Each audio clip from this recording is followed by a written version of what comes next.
सहज शीतला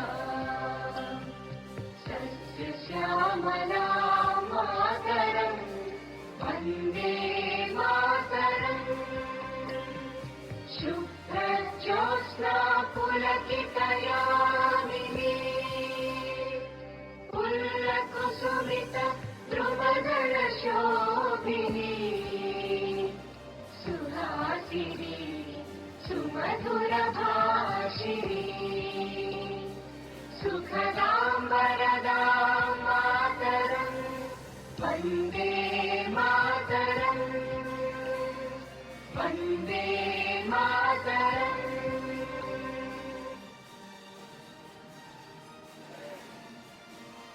बहुत बहुत आभार आप सभी का। निवेदन आप सभी से है अपना अपना स्थान ग्रहण करें।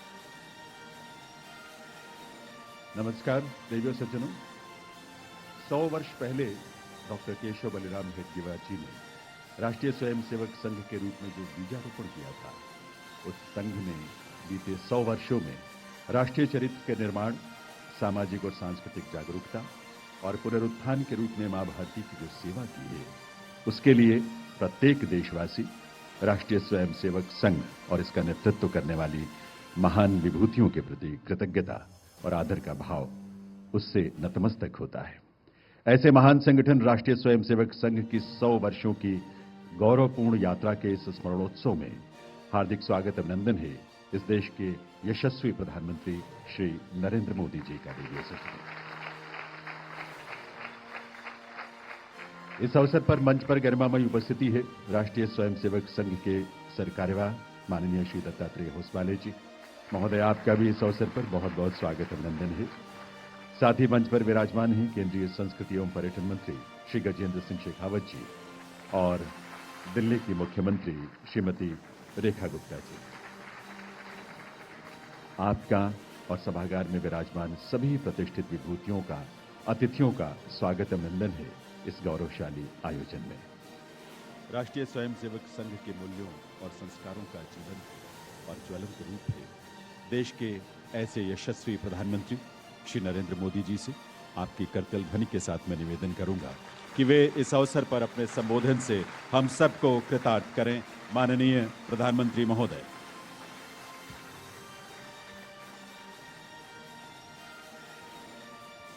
मंच पर विराजमान राष्ट्रीय स्वयंसेवक संघ के सरकार्यवाह माननीय दत्तात्रेय होसवाले जी, केंद्रीय मंत्री श्री गजेंद्र शेखावत जी, दिल्ली की लोकप्रिय मुख्यमंत्री रेखा गुप्ता जी, राष्ट्रीय स्वयंसेवक संघ के सभी स्वयंसेवक, अन्य सभी वरिष्ठ महानुभाव, देवी और सज्जनों, कल हमारे एक पुराने स्वयंसेवक और संघ के हर मोड़ पर कहीं न कहीं उनका स्थान रहा है, ऐसे विजय कुमार मल्होत्रा जी को हमने खो दिया। मैं सबसे पहले उनको आदरपूर्वक श्रद्धांजलि देता हूं। साथियों, आज महानवमी है। आज देवी सिद्धिदात्री का दिन है। मैं सभी देशवासियों को नवरात्रि की बधाई देता हूं। कल विजयादशमी का महापर्व है। अन्याय पर न्याय की जीत, असत्य पर सत्य की जीत, अंधकार पर प्रकाश की जीत। विजयादशमी भारतीय संस्कृति के इस विचार और विश्वास का कालजयी उद्घोष है।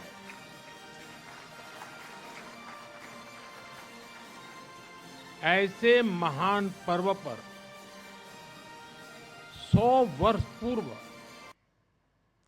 राष्ट्रीय स्वयंसेवक संघ की स्थापना ये कोई संयोग नहीं था।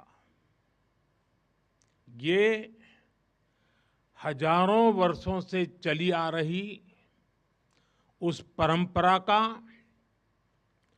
पुनरुत्थान था,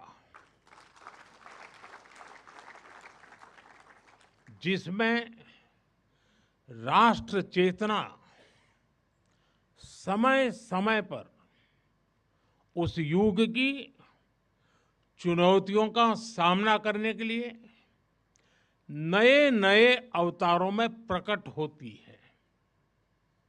इस युग में संघ उसी अनादि राष्ट्र चेतना का पुण्य अवतार है।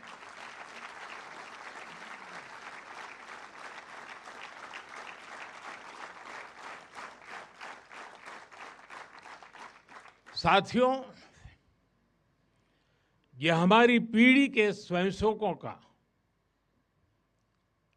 सौभाग्य है कि हमें संघ के शताब्दी वर्ष जैसा महान अवसर देखने को मिल रहा है। मैं आज इस अवसर पर राष्ट्र सेवा के संकल्प को समर्पित कोटि कोटि स्वयंसेवकों को शुभकामनाएं देता हूं, अभिनंदन करता हूं। मैं संघ के संस्थापक हम सभी के आदर्श परम पूज्य डॉक्टर हेडगेवार जी के चरणों में श्रद्धांजलि अर्पित करता हूं। साथियों, संघ की 100 वर्ष की इस गौरवमयी यात्रा की स्मृति में आज भारत सरकार ने विशेष डाक टिकट और स्मृति सिक्के जारी किए हैं। 100 रुपये के सिक्के पर एक और राष्ट्रीय चिन्ह है और दूसरी ओर सिंह के साथ वरद मुद्रा में भारत माता की भव्य छवि और समर्पण भाव से उसे नमन करते स्वयंसेवक दिखाई देते हैं।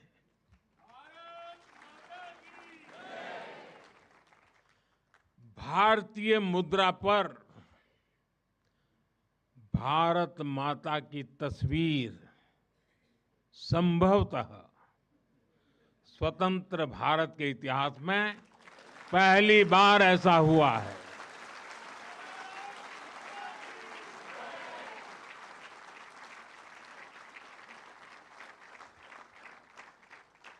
इस सिक्के के ऊपर संघ का बोध वाक्य भी अंकित है।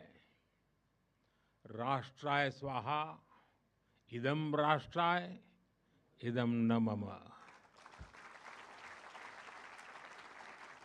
साथियों, आज जो विशेष स्मृति डाक टिकट जारी हुआ है, उसकी भी अपनी एक महत्ता है। हम सभी जानते हैं 26 जनवरी को गणतंत्र दिवस की परेड की कितनी अहमियत होती है। 1963 में 1963 में आरएसएस के स्वयंसेवक भी 26 जनवरी की उस राष्ट्रीय परेड में शामिल हुए थे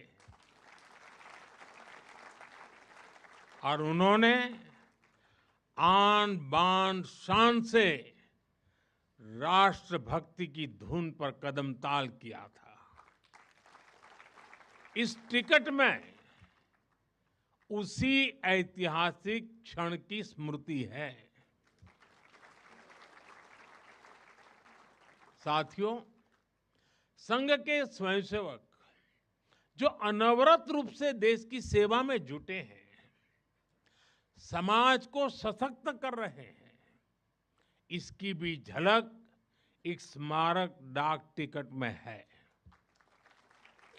मैं इन स्मृति सिक्कों और डाक टिकट के लिए देशवासियों को बहुत बहुत बधाई देता हूं। साथियों, जिस तरह विशाल नदियों के किनारे मानव सभ्यताएं पनपती हैं, उसी तरह संघ के किनारे भी और संघ की धारा में भी सैकड़ों जीवन पुष्पित पल्वित हुए हैं। जैसे एक नदी जिन रास्तों से बहती है, उन क्षेत्रों को, वहां की भूमि को, वहां के गांवों को सुजलाम सुफलाम बनाती हुई अपने जल से समृद्ध करती है, वैसे ही संघ ने इस देश के हर क्षेत्र, समाज के हर आयाम को स्पर्श किया है। यह अविरल तप का फल है, यह राष्ट्र प्रवाह प्रबल है। साथियों, जिस तरह एक नदी कई धाराओं में खुद को प्रकट करती है, हर धारा अलग अलग क्षेत्र को पोषित करती है, संघ की यात्रा भी ऐसी ही है।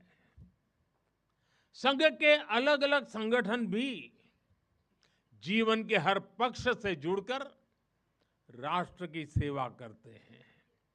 शिक्षा हो, कृषि हो, समाज कल्याण हो, आदिवासी कल्याण हो, महिला सशक्तिकरण हो, कला और विज्ञान का क्षेत्र हो, हमारा श्रमिक भाई बहनों, समाज जीवन के ऐसे कई क्षेत्रों में संघ निरंतर कार्य कर रहा है। और इस यात्रा की भी एक विशेषता रही है। संघ की एक धारा अनेक धारा तो बनी, मल्टीप्लाई तो होती गई, लेकिन उनमें कभी विरोधाभास पैदा नहीं हुआ, डिवीजन नहीं हुआ, क्योंकि हर धारा का, विविध क्षेत्र में काम करने वाले हर संगठन का उद्देश्य एक ही है, भाव एक ही है, राष्ट्र प्रथम, नेशन फर्स्ट। साथियों, अपने गठन के बाद से ही राष्ट्रीय स्वयंसेवक संघ विराट उद्देश्य लेकर चला, और ये उद्देश्य रहा राष्ट्र निर्माण। इस उद्देश्य की पूर्ति के लिए संघ ने जो रास्ता चुना, वो था व्यक्ति निर्माण से राष्ट्र निर्माण। और इस रास्ते पर सतत चलने के लिए जो कार्यपद्धति चुनी, वो थी नित्य नियमित चलने वाली शाखा। साथियों, परम पूज्य डॉक्टर हेडगेवार जी जानते थे कि हमारा राष्ट्र तभी सशक्त होगा जब हर नागरिक के भीतर राष्ट्र के प्रति दायित्व का बोध जागृत होगा। हमारा राष्ट्र तभी ऊंचा उठेगा जब भारत का हर नागरिक राष्ट्र के लिए जीना सीखेगा। इसलिए वो व्यक्ति निर्माण में निरंतर जुटे रहे, और उनका तरीका भी कुछ अलग ही था। परम पूज्य डॉक्टर हेडगेवार जी से हम बार बार सुना है, वो कहते थे, जैसा है वैसा लेना है, जैसा चाहिए वैसा बनाना है। लोक संग्रह का डॉक्टर साहब का ये तरीका कुछ कुछ अगर समझना है तो हम कुम्हार को याद करते हैं। जैसे कुम्हार ईंट पकाता है तो जमीन की सामान्य सी मिट्टी से शुरू करता है। कुम्हार मिट्टी को लाता है, उस पर मेहनत करता है, उसे आकार देकर तपता है, खुद भी तपता है, मिट्टी को भी तपाता है, फिर उन ईंटों को इकट्ठा करके उनसे भव्य इमारत बनाता है। ऐसे ही डॉक्टर साहब बिल्कुल सामान्य लोगों को चुनते थे, फिर उनको सिखाते थे, विजन देते थे, उनको गढ़ते थे। इस तरह वो देश के लिए समर्पित स्वयंसेवक तैयार करते थे।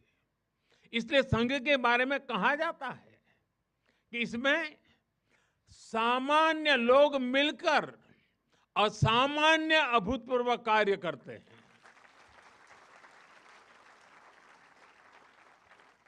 साथियों, व्यक्ति निर्माण की ये सुंदर प्रक्रिया हम आज भी संघ की शाखाओं में देखते हैं। संघ शाखा का मैदान एक ऐसी प्रेरणा भूमि है जहां से स्वयं सेवक की अहम से वयम की यात्रा शुरू होती है।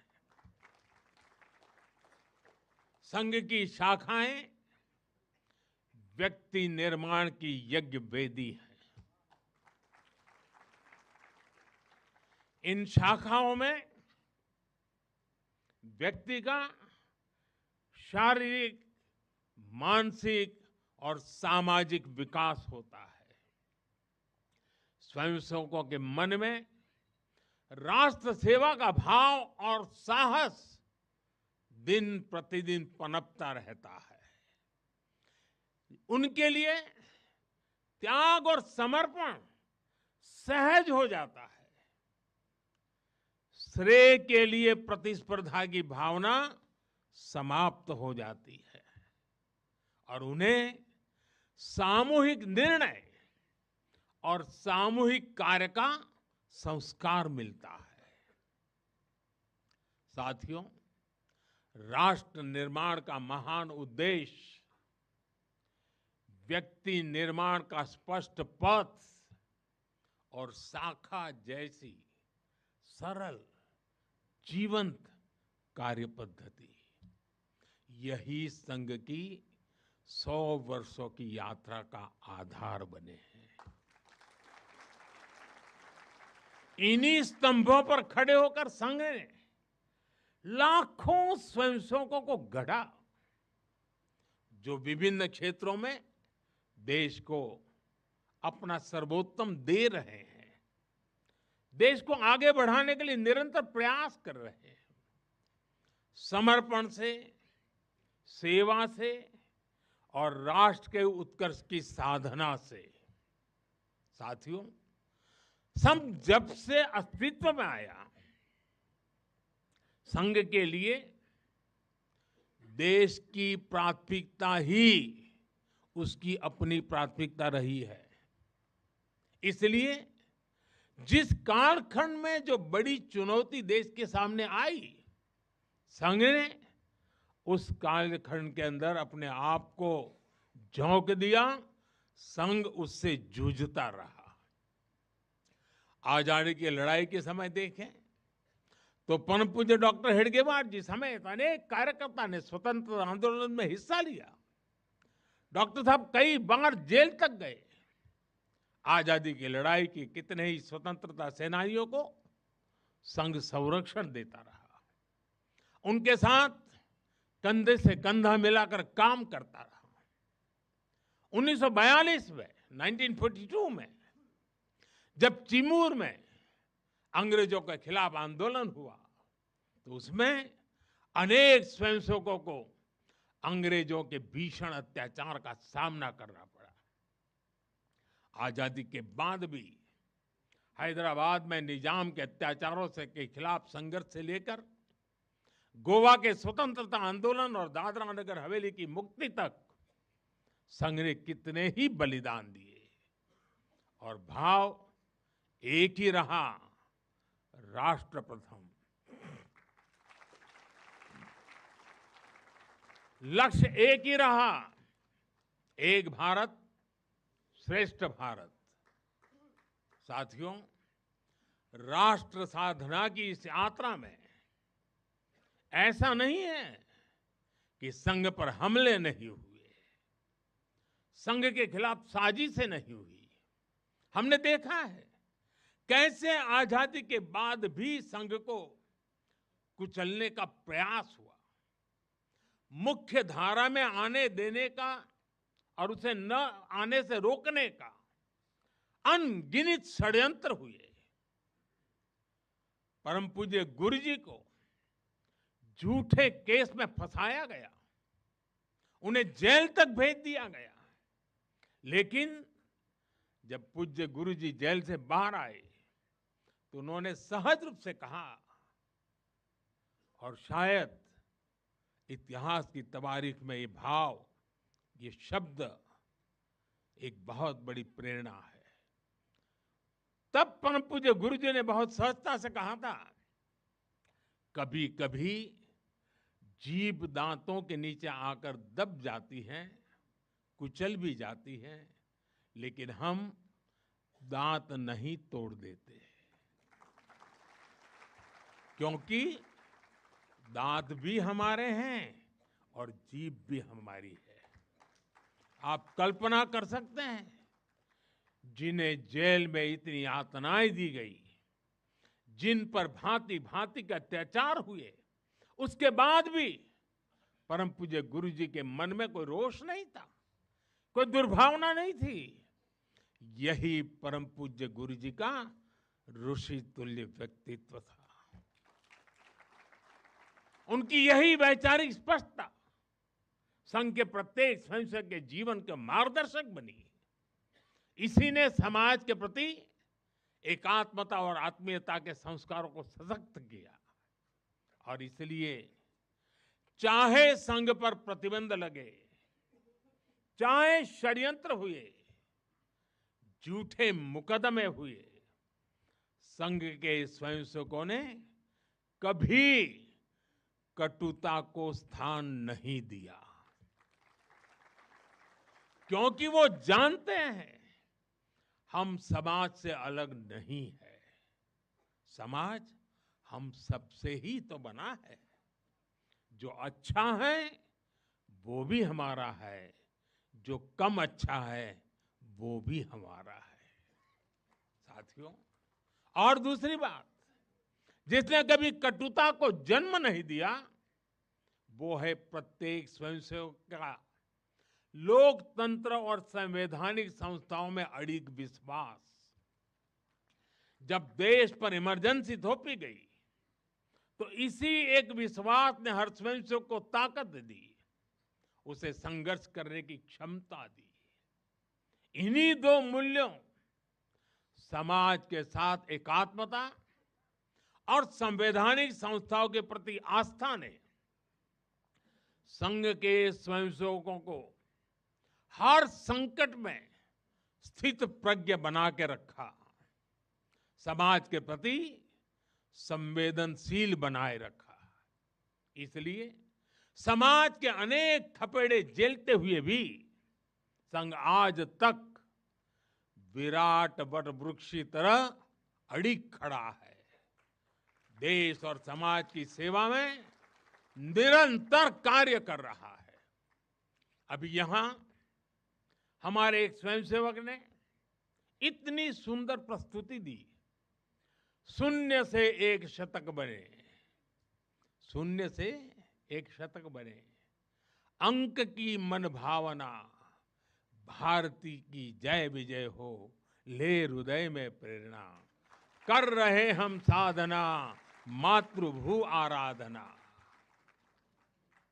और उस गीत का संदेश था, हमने देश को ही देव माना है और हमने देह को ही दीप बना करके जलने का सीखा है। वाकई यह अद्भुत था। साथियों, प्रारंभ से संघ राष्ट्रभक्ति और सेवा का पर्याय रहा है। जब विभाजन की पीड़ा ने लाखों परिवारों को बेघर कर दिया, तब स्वयंसेवकों ने शरणार्थियों की सेवा की। संघ के स्वयंसेवक अपने सीमित संसाधनों के साथ सबसे आगे खड़े थे। यह केवल राहत नहीं था, यह राष्ट्र की आत्मा को संबल देने का कार्य था। साथियों, 1956 में 1956 में गुजरात के कच्छ के अंजार में बहुत बड़ा भूकंप आया था। तबाही इतनी बड़ी थी, चारों ओर विनाश का दृश्य था। उस समय भी संघ के स्वयंसेवक राहत और बचाव में जुटे थे। तब परम पूज्य गुरु जी ने गुजरात के वरिष्ठ संघ के प्रचारक वकील साहब को, जो उस समय गुजरात का कार्य संभालते थे, उन्हें एक पत्र लिखा था। उन्होंने लिखा था, किसी दूसरे के दुख को दूर करने के लिए निस्वार्थ भाव से खुद कष्ट उठाना एक श्रेष्ठ हृदय का परिचायक है। साथियों, खुद कष्ट उठाकर दूसरों के दुख हरना, ये हर स्वयंसेवक की पहचान है। याद करिए 1962 के युद्ध का वो समय, संघ के स्वयंसेवकों ने दिन रात खड़े रहकर सेना की मदद की, उनका हौसला बढ़ाया, सीमा पर बसे गांवों में मदद पहुंचाई। 1971 में लाखों शरणार्थी पूर्वी पाकिस्तान से भारत की धरती पर आए। उनके पास न घर था न साधन। उस कठिन घड़ी में स्वयंसेवकों ने उनके लिए अन्न जुटाया, आश्रय दिया, स्वास्थ्य सेवाएं पहुंचाई, उनके आंसुओं को पोंछा, उनकी पीड़ा को साझा किया। साथियों, एक बार, और हम जानते हैं 1984 सिखों के खिलाफ जो कत्लेआम चलाया गया था, अनेक सिख परिवार संघ के स्वयंसेवकों के घरों में आकर के आश्रय ले रहे थे। यह स्वयंसेवकों का स्वभाव रहा है। साथियों, एक बार पूर्व राष्ट्रपति डॉक्टर एपीजे अब्दुल कलाम चित्रकूट गए थे। वहां उन्होंने नानाजी देशमुख जिस कार्य को कर रहे थे, उस आश्रम स्थान को देखा था, वहां के सेवा कार्य देखे, वो हैरान रह गए थे। उसी प्रकार से पूर्व राष्ट्रपति प्रणब मुखर्जी भी जब नागपुर गए तो वो भी संघ के अनुशासन, संघ की सादगी, उसको देखकर बहुत प्रभावित हुए थे। साथियों, आज भी आप देखें, पंजाब की बाढ़, हिमाचल उत्तराखंड की आपदा, केरल के वायनाड की त्रासदी, हर जगह स्वयंसेवक सबसे पहले पहुंचने वालों में से एक रहते हैं।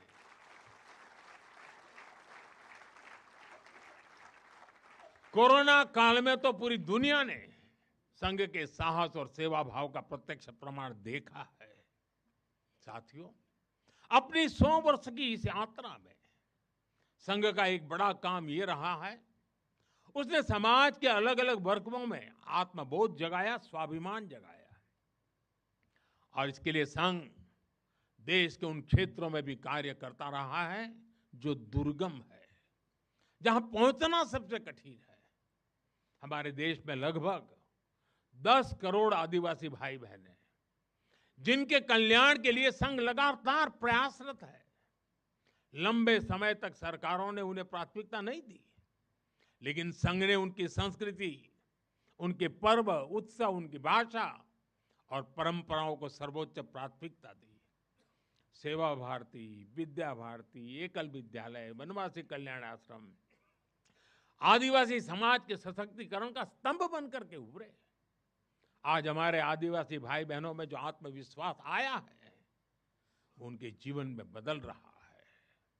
साथियों, संघ दशकों से आदिवासी परंपराओं, आदिवासी रीति रिवाजों, आदिवासी मूल्यों को सहज ने संवारने में अपना सहयोग देता रहा है, अपना कर्तव्य निभा रहा है।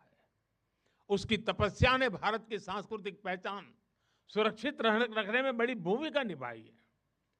मैं देश के दूर सुदूर कोने कोने में आदिवासियों का जीवन आसान बनाने में लगे संघ के लाखों स्वयंसेवकों की भी सराहना करूंगा। साथियों, समाज में सदियों से घर कर चुकी जो बीमारियां हैं, जो ऊंच नीच की भावना है, जो कुप्रथाएं हैं, छुआछूत जैसी गंदगी भरी पड़ी है, ये हिंदू समाज की बहुत बड़ी चुनौती रही है। एक ऐसी गंभीर चिंता है जिस पर संघ लगातार काम करता रहा है। एक बार महात्मा गांधी जी वर्धा में संघ के शिविर में गए थे। उन्होंने भी संघ में समता, ममता, समरसता, समभाव, मम भाव, ये जो कुछ भी देखा उसकी खुलकर तारीफ की थी। और आप देखिए, डॉक्टर साहब से लेकर आज तक संघ की हर महान विभूति ने, हर सरसंघ चालक ने भेदभाव और छुआछूत के खिलाफ लड़ाई लड़ी है। परम पूज्य गुरु जी ने निरंतर न हिंदू पतितो भवेत की भावना को आगे बढ़ाया। यानी हर हिंदू एक ही परिवार है, कोई भी हिंदू कभी पतित या नीचा नहीं हो सकता। पूज्य बाला साहब देवव्रत जी के शब्द भी हम सबको याद है। वो कहते थे, छुआछूत अगर पाप नहीं, छुआछूत अगर पाप नहीं तो दुनिया में कोई पाप नहीं है।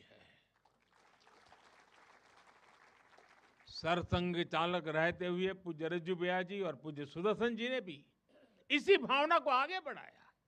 वर्तमान सरसंघ चालक आदरणीय मोहन भागवत जी ने भी समरसता के लिए समाज के सामने स्पष्ट लक्ष्य रखा है और गांव गांव तक इस बात की ज्योत जगाई है। क्या है वो? उन्होंने कहा, एक कुआं, एक मंदिर और एक श्मशान। इसे लेकर संघ देश के कोने कोने में गया है। कोई भेदभाव नहीं, कोई मतभेद नहीं, कोई मनभेद नहीं।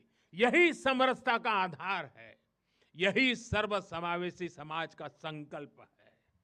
और संघ इसी को निरंतर नई शक्ति दे रहा है, नई ऊर्जा दे रहा है।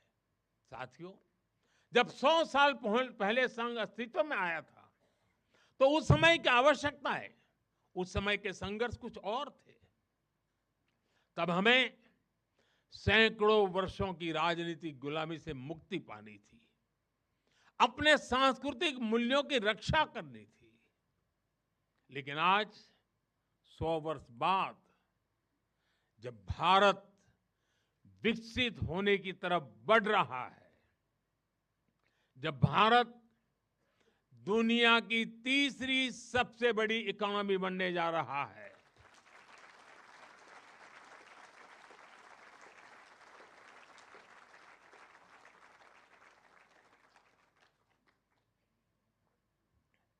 जब देश और देश का बहुत बड़ा गरीब वर्ग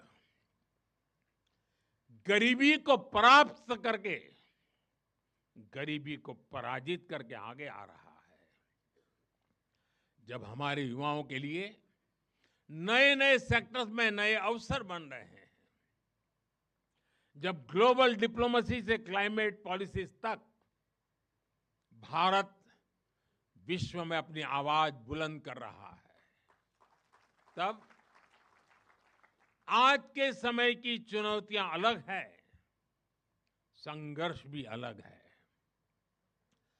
दूसरे देशों पर आर्थिक निर्भरता हमारी एकता को तोड़ने की साजिश है। डेमोग्राफी में बदलाव के षड्यंत्र। एक प्रधानमंत्री के नाते मैं नम्रतापूर्वक कहूंगा कि मुझे बहुत संतोष है कि हमारी सरकार इन चुनौतियों से तेजी से निपट रही है।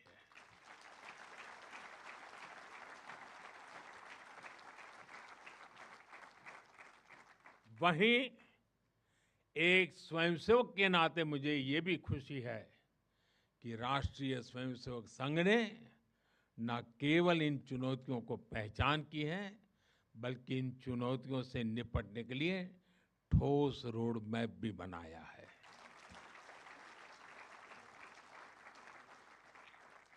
अभी माननीय दत्ता जी ने जिन चीजों का उल्लेख किया, मैं अपने तरीके से फिर से एक बार उसका उल्लेख करना चाहूंगा।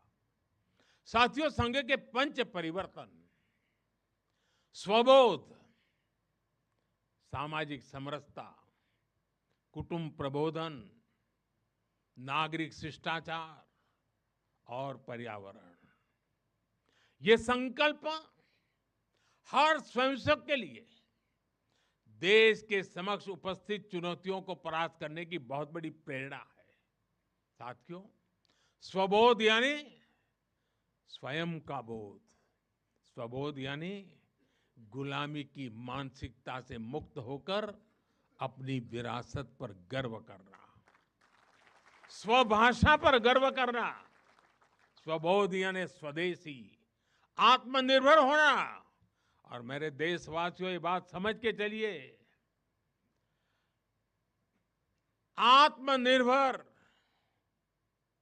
ये विकल्प के तौर पर नहीं है, ये अनिवार्यता के रूप में है।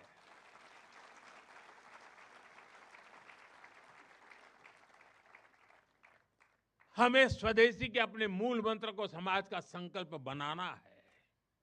हमें वोकल फॉर लोकल के अभियान को उसकी सफलता के लिए वोकल फॉर लोकल ये हमारा निरंतर एक नई ऊर्जा प्रदान करने वाला घोषवाक्य होना चाहिए, प्रयास होना चाहिए।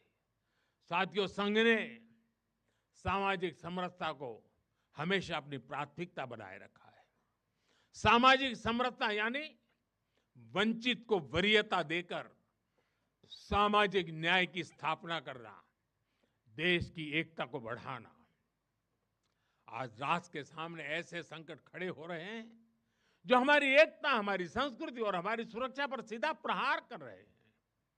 अलगाववादी सोच, क्षेत्रवाद, कभी जाति, कभी भाषा को लेकर विवाद, कभी बाहरी शक्तियों द्वारा भड़काई गई विभाजनकारी प्रवृत्तियां, ये सब अनगिनत चुनौतियां हमारे सामने खड़ी है।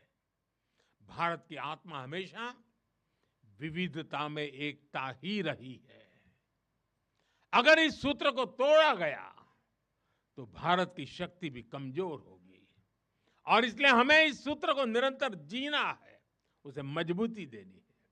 साथियों, सामाजिक समरसता को आज डेमोग्राफी में बदलाव के षड्यंत्र से, घुसपैठियों से भी बड़ी चुनौती मिल रही है। यह हमारी आंतरिक सुरक्षा और भविष्य की शांति से भी जुड़ा हुआ प्रश्न है और इसलिए मैंने लाल किले से डेमोग्राफी मिशन की घोषणा की है। हमें इस चुनौती से सतर्क रहना है, इसका डटकर मुकाबला करना है। साथियों, कुटुंब प्रबोधन आज समय की मांग है। जो समाज शास्त्र के सदियों से चली आई पंडितों की भाषा है, उनका कहना है, हजारों साल तक भारत के जीवन में जो प्राण शक्ति रही है, उसके अंदर एक कारण उसकी परिवार संस्था है। भारतीय समाज व्यवस्था की सबसे मजबूत इकाई अगर कोई है तो भारतीय समाज में पनपी हुई एक मजबूत परिवार व्यवस्था है।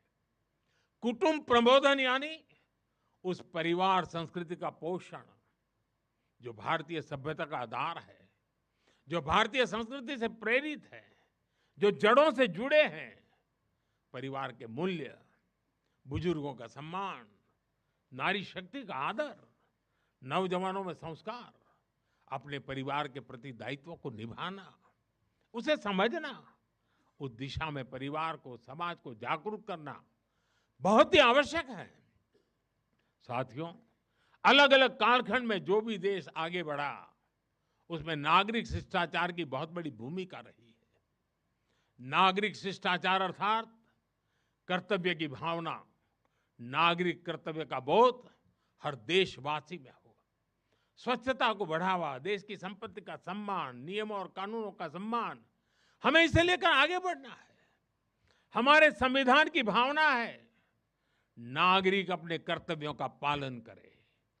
हमें संविधान की इसी भावना को निरंतर सशक्त करना है।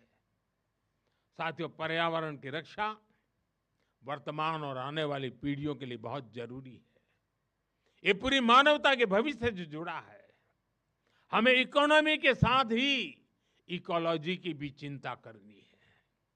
जल संरक्षण, ग्रीन एनर्जी, क्लीन एनर्जी, ये सारे अभियान इसी दिशा में है।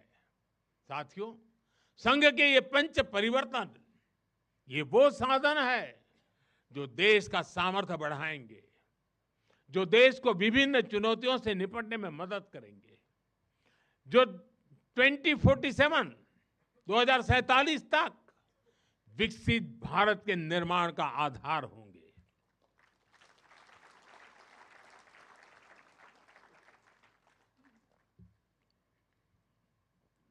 साथियों, 2047 का भारत तत्वज्ञान और विज्ञान, सेवा और समरसता से गढ़ा हुआ वैभवशाली भारत हो।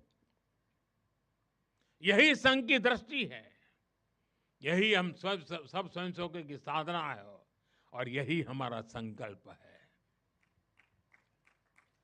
साथियों, हमें हमेशा हमेशा याद रखना है, संघ बना है राष्ट्र के प्रति अटूट आस्था से, संघ चला है राष्ट्र के प्रति अगाध सेवा के भाव से, संघ तपा है त्याग और तपस्या की अग्नि में, संघ निखरा है संस्कार और साधना के संगम से, संघ खड़ा है राष्ट्र धर्म को जीवन का परम धर्म मान करके, संघ जुड़ा है भारत माता की सेवा के विराट स्वप्न से। साथियों, संघ का आदर्श है संस्कृति की जड़ें गहरी और सशक्त हो। संघ का प्रयास है समाज में आत्मविश्वास और आत्मगौरव हो। संघ का लक्ष्य है हर हृदय में जन सेवा की ज्योति प्रज्वलित हो। संघ का दृष्टिकोण है भारतीय समाज सामाजिक न्याय का प्रतीक बने। संघ का ध्येय है विश्व मंच पर भारत की वाणी और प्रभावी बने। संघ का संकल्प है भारत का भविष्य सुरक्षित और उज्जवल बने। मैं एक बार फिर आप सभी को इस ऐतिहासिक अवसर की बधाई देता हूं। कल विजयादशमी का पावन पर्व है। हम सबके जीवन में विजयादशमी का एक विशेष महत्व है। मैं उसके लिए भी आप सबको शुभकामनाएं देते हुए मेरी वाणी को विराम देता हूं। बहुत बहुत धन्यवाद।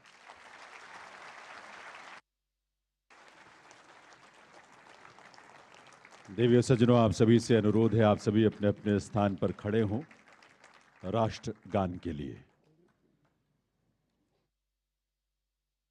जन गण मन अधिनायक जय हे भारत भाग्य विधाता।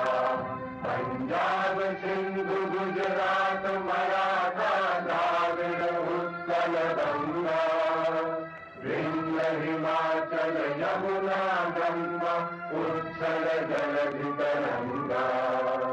तब शुभ नामे जागे, तब शुभ आशीष मांगे, गाहे तब जय गाथा।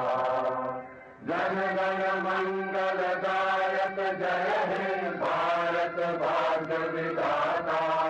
जय हे जय हे जय हे जय जय जय जय हे।